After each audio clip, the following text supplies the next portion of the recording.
Hello again, whiskey friends. Thanks for joining everybody for another whiskey review.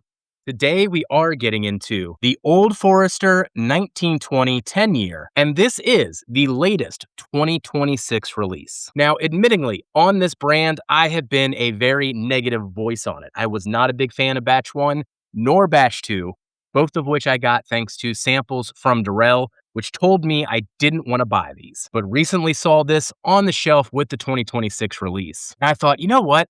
I kind of have a hankering for some Old Forester. Let's give it a shot. Will I have regret? Stick around and find out. So thank you for joining, whiskey friends. Let's kick off the show.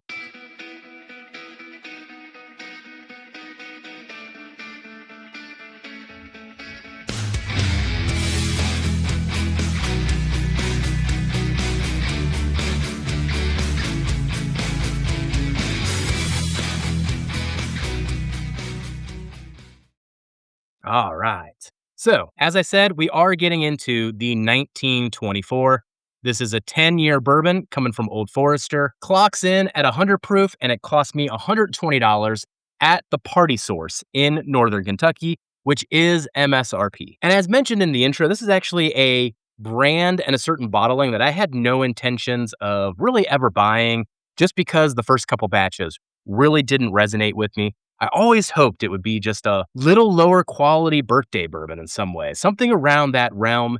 And the samples that I got from Durrell just didn't resonate with me. I felt they were both weak on the front palate and weak on the finish, and the flavors never impressed me all that much either. So when you are talking about a bourbon that is $120, it just didn't feel like a good value on the shelf. Now, the mash bill on this one is 79% corn, 11% rye, 10% malted barley. And I have found myself having this craving for older whiskeys these days. So it was the 10-year age statement that ultimately did sucker me in. So we're going to do a review here, and I have a feeling about how this review is going to play out, though I haven't recorded my scoring yet. But I do want to do a comparison to birthday bourbon at the end of this after we go through the review. So first, hang around, see how this one scores, and see if you should buy it. And then I'll try to reverse engineer or justify my review with that comparison to Old Forester Birthday Bourbon. All right, cheers, everybody. Let's get into the nose, then we'll get into the palate and see what those scores are. Right off the bat, I have to say this nose is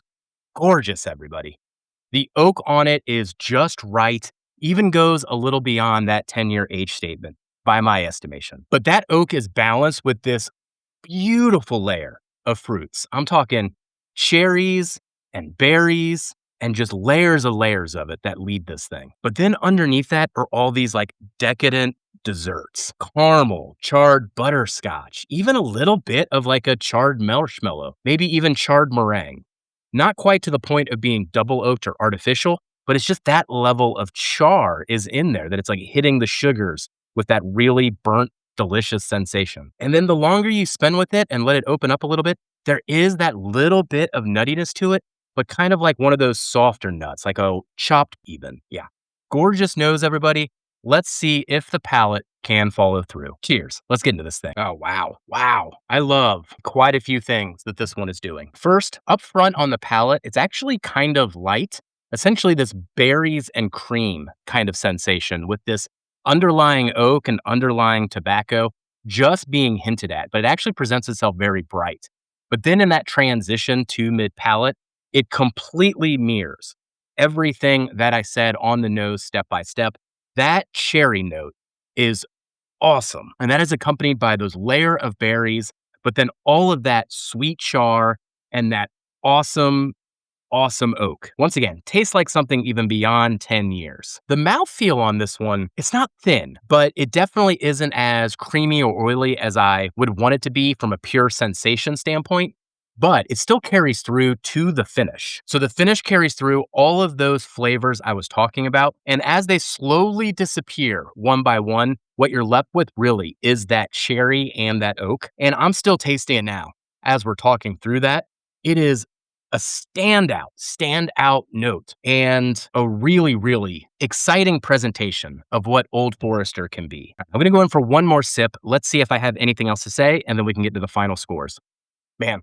Even after that sip, just lovely. Let's see how this thing panned out overall. So here in the channel, we do have a robust scoring system. comprised as a flavor score, experience score, and a value score. Aggregate all those scores together, and you can get a sense of if this whiskey is a must buy or not. And for the Old Forester 2026, I am giving this an 88 out of 100. And just for reference here, when it comes to those prior two samples that Darrell gave me, they scored an 82 and an 83. So me stepping all the way up to an 88 is on the backbone of the amazing flavor profile on this one. While the 100 proof aspect of it might not give me the mouthfeel or flavor punch or length of experience that I'm looking for everywhere, what it does deliver, I think, is going to be a crowd pleasing whiskey, very accessible, and also those standout notes with that cherry and the oak really do elevate it to where this brand should have been in the first place. All right, so as a quick comparison, as promised, let's compare it to Old Forester Birthday Bourbon. This one is the 2019 batch, the only batch of Old Forester Birthday Bourbon I have ever owned. I have been nursing this one almost exclusively on my birthday for years. And in recent memory, I do think this is one of the standout batches of Old Forester Birthday Bourbon in the last 10 years, at least according to other reviews. I guess I haven't gotten to try all of them. So let's do just a quick comparison, and let's see, compared to Old Forester Birthday Bourbon, if I would still wholeheartedly recommend the 1924, especially at its price point. Cheers, everybody. Let's get into this comparison. Man, tell you what, the small glass is the birthday bourbon, and I still got the bulb glass for the 1924 for those keeping track here. The birthday bourbon that I have is age stated at 11 years. There's actually more oak on the 1924. And this birthday bourbon, the proof on it is close. Looks like 105 proof. Yeah. The noses are very, very similar. There's actually a little more oak on the 1924. The 1924 really leans into the cherries and berries, whereas by comparison, I'm getting a little bit more of a nuttiness on this birthday bourbon. And some of the fruits in this birthday bourbon even lean more brighter and citrus leaning than what I get on the 1924. So different paths on these two in terms of their flavor profile. Head to head, 1924 is actually winning this battle. Let's get into the rest of it. On the palate, the birthday bourbon does have a better mouthfeel and a longer finish, and maybe even some more depth to some of the flavors that are going on as I break through the different layers. The fruits on the birthday bourbon, though, are totally different, and the oak profile is not as vibrant. Now, maybe that has to do with being on my shelf for the last 5 years. I know I'm getting a little low on this bottle, but even with the higher proof, there is just some more vibrancy to the flavors on the 1924. Man, going head to head, I would choose the 1924 on this head to head battle. I think I could replace my 1924 and pour that into the birthday bourbon when it's all said and done, and my guests wouldn't know the difference because it is that good. All right. That makes me feel even better after doing that comparison. Maybe I could even give that 1924 an extra point or two. I did dock it for value, though, so that goes into that 88. But I guess the main thing to take away from this is the 1924, if you get the 2026 batch, is a recommend from me. So if you've had it, let me know what you think of it in the comments. How surprised are you with how this review has played out? And if you're still here, hit that like and subscribe. We'll continue to review whiskeys and explore the whiskey community throughout the year. So thank you for joining today, whiskey friends. And just remember, while you can always find more whiskey, you can never have enough whiskey friends. So take care of those around you, and we'll catch you on the next one. Goodbye, everybody.